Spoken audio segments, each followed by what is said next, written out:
Hey, John Crestani here, and in this video this is not about cats, this is actually about one of the hardest decisions that I've had to make continually in the process of being an entrepreneur and really being successful and being in control of my time and creating luck on my side, which has been dropping my loser friends. Now, that may not sound obvious, but I'm going to go into detail a few stories of my life where I've had to do this, and it's been the most momentous thing in my life to surround myself with a high net worth group of people so that I could move forward in my business, in my career, in my family, irregardless of even if I was doing the right things. And that's by curating a really good social circle. Now, curating a good social circle is nice, but again, the most difficult and the real work around that is actually getting rid of the negative influence. Again, this video is part of my series about taking back control of your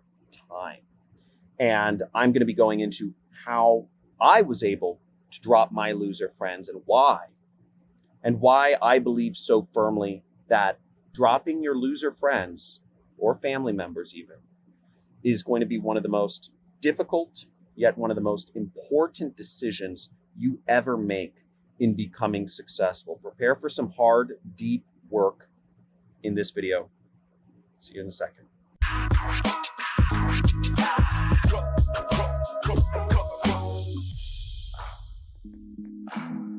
Hey, John here, and I like to sit out here and just look at the beautiful shadows across the Santa Monica Mountains sometimes at night. This is where I hang out and just kind of enjoy stuff.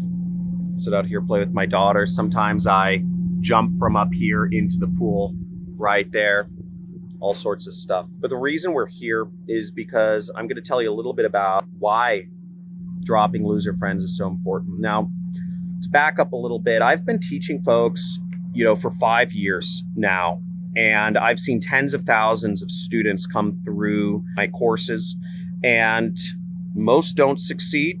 Some succeed on a stratospheric scale with the same exact content. Now, for me, it's been really fascinating why, given the same input, different people react different ways. And understanding that and kind of cross-referencing it with my own success, I believe is at the meat and the heart of education. It's not just about understanding what makes people successful, it's about understanding what doesn't make people successful. Now, curating a really good social circle has been just monstrous for my own success. Let me give you an example. I surround myself with outgoing people generally, but where this came into, a big problem was during college, is winning in college was being seen as popular. And unfortunately, not unfortunately, whatever, but I got caught up in kind of the fraternity, sorority scene in college. And really how important you were was determined by popularity, what parties you went to, who you were dating, all that sort of stuff. And also, in the fraternity sorority scene, there was a lot of drug use. And I got caught up in that a little bit. And I fell into a crowd of people basically who had rich parents. This is when I went to school at Southern Methodist University in Texas. Basically people with rich parents who did a lot of drugs. And that wasn't really helpful for getting ahead in life. It wasn't helpful at all. What I did was I ended up actually quitting school after 2 years because I went to a local community college in Los Angeles. But the problem was I saw that I was in a social scene that wasn't good. You can't continue improving in that life. The end goal of that game wasn't a good game, right? It's just go to more parties, whatever, get a job, get married, brown nose to the people at the top of the fraternity, to get a good job at a good firm or something. So I got out of that and I devoted myself to working and curating myself a better social circle. I stopped doing drugs for 6 months. I stopped doing anything. But the issue was that these were still the friend group that I'd curated over the last, 1.5 years before I stopped doing, any sort of substances. they were still people I knew. They were still people I saw every day. So I wanted to cut off myself from the possibility of falling back in with people that were negative influences on my life. And that's the issue with friends or acquaintances or family members, is you're stuck with them, usually for your entire life, whether, usually there's a lot of interwoven social dynamics that go on.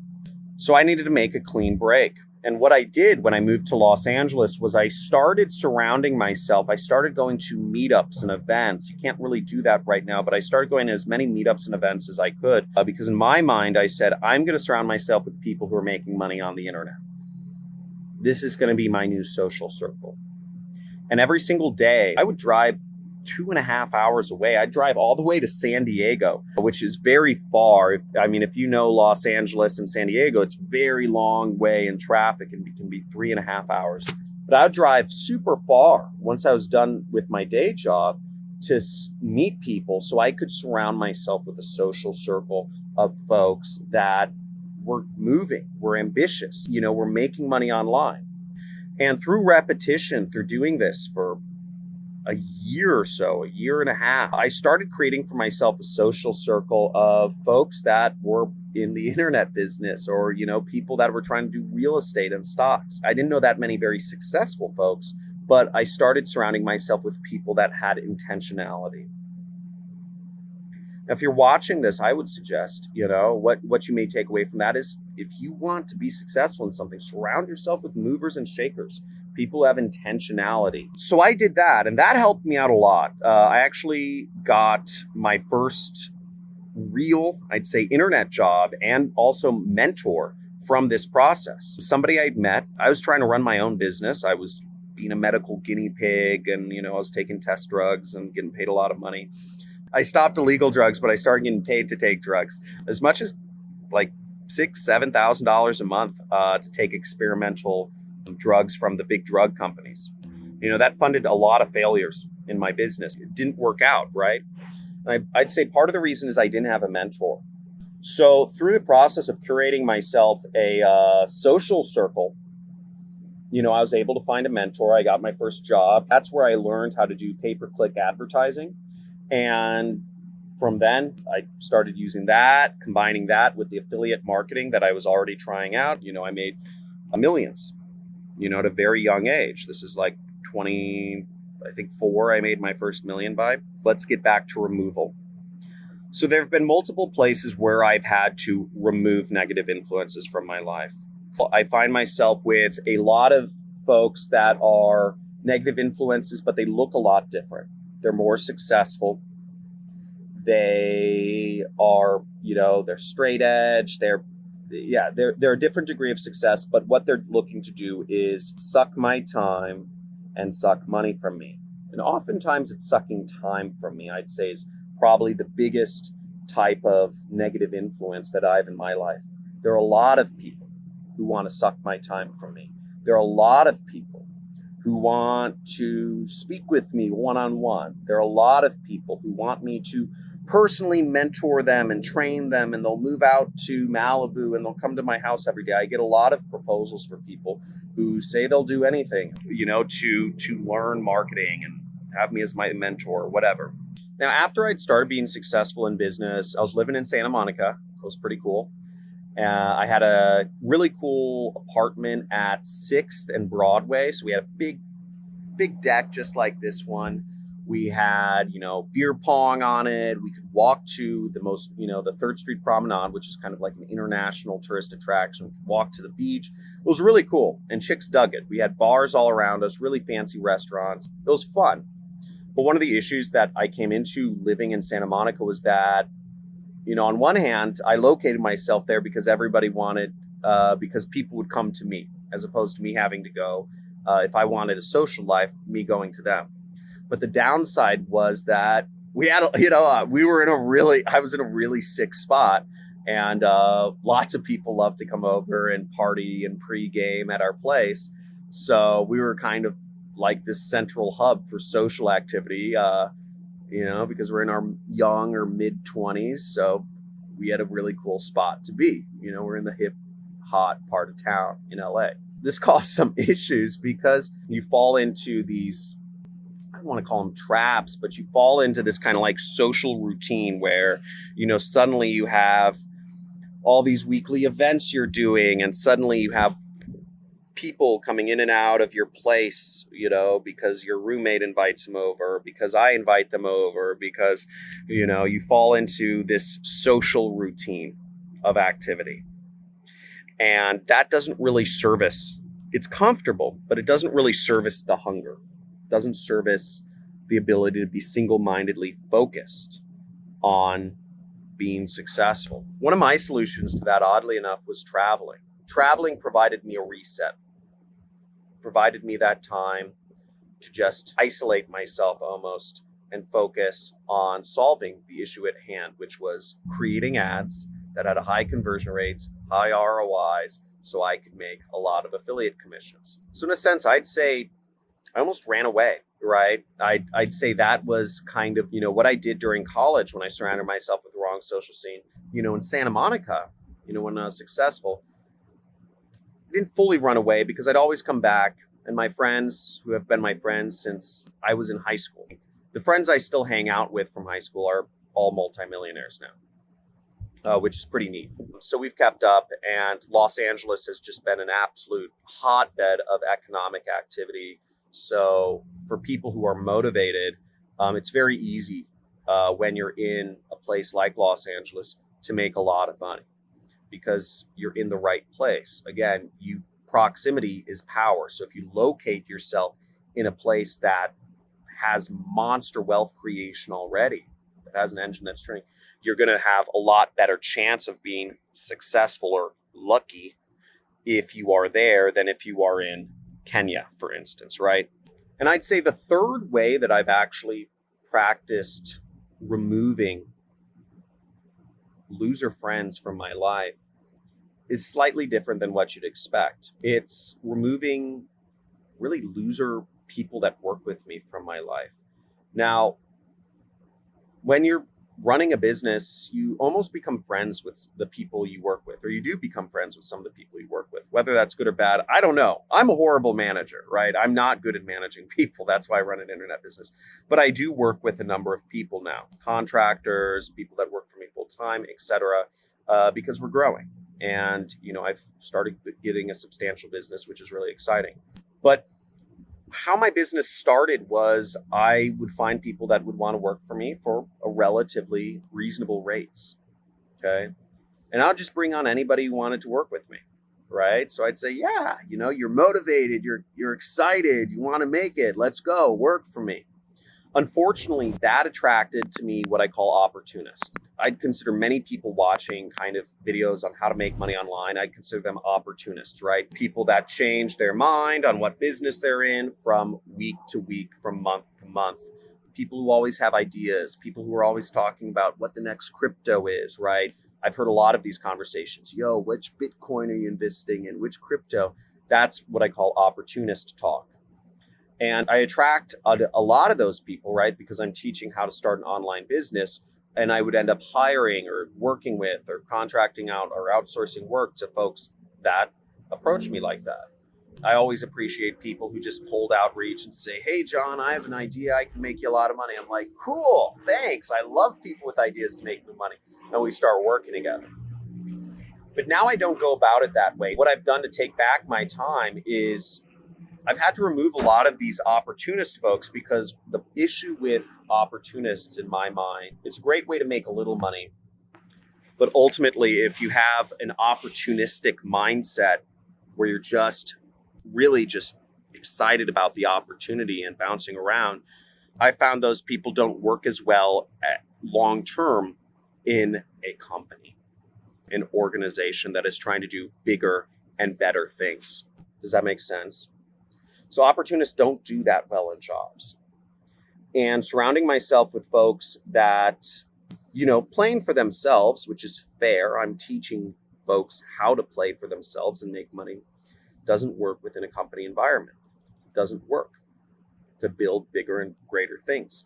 I also believe this is why one of the reasons why a lot of teachers like myself in what we call the business opportunity market, the Grant Cardones, the Tai Lopez's, the you name it, don't end up building monstrous world-changing companies. They end up building popular mastermind programs and seminars, multi-level marketing organizations, etc.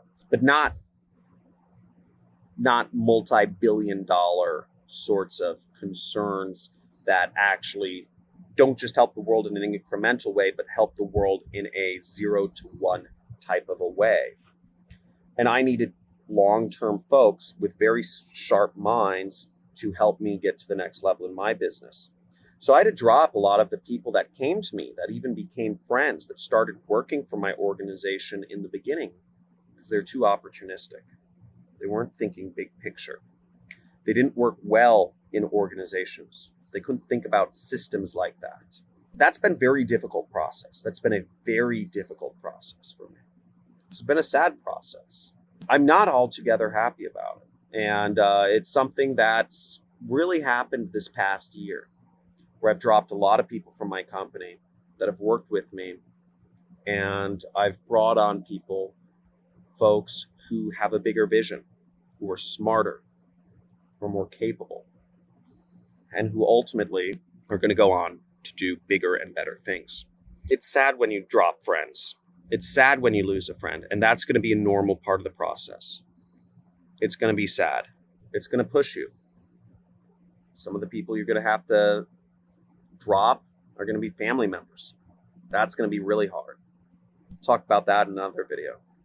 But you don't necessarily have to not lose your family members as much as you're just not responding to every invitation they give you to hang out. And that can cause a lot of strife. That can cause a lot of family strife. It can cause you to be the black sheep. It can cause people to talk badly about you.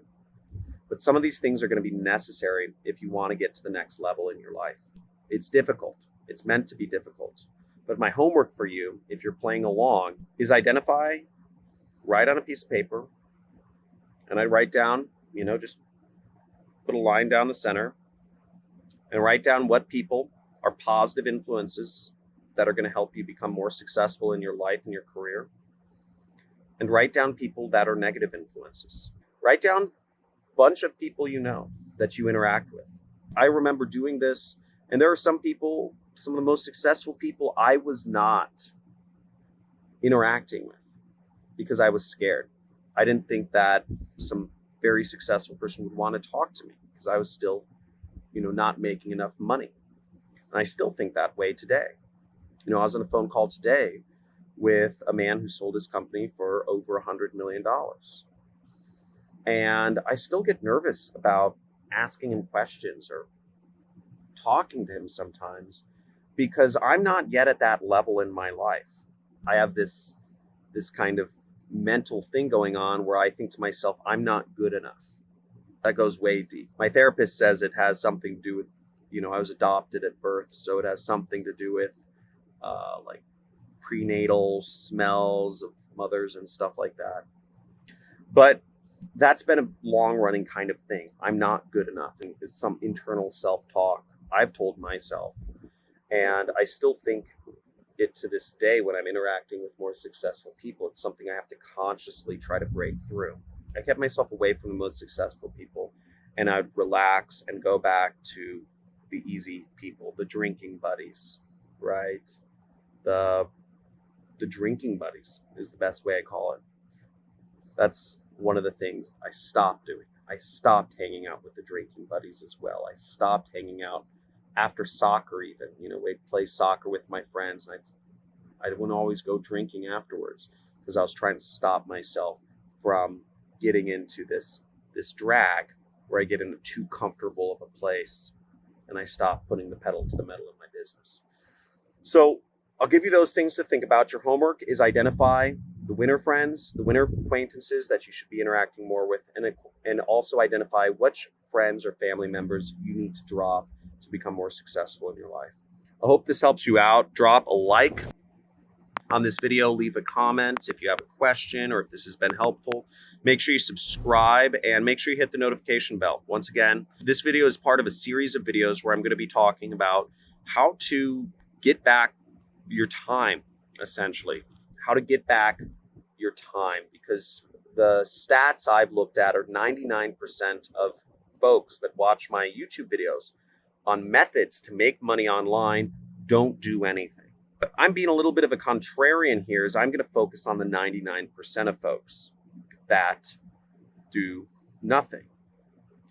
And I want to help you get back more time in your life, so when you make the decision of where you spend your time, you have an abundance of it to do stuff with. Thanks for watching. Talk to you soon. Bye.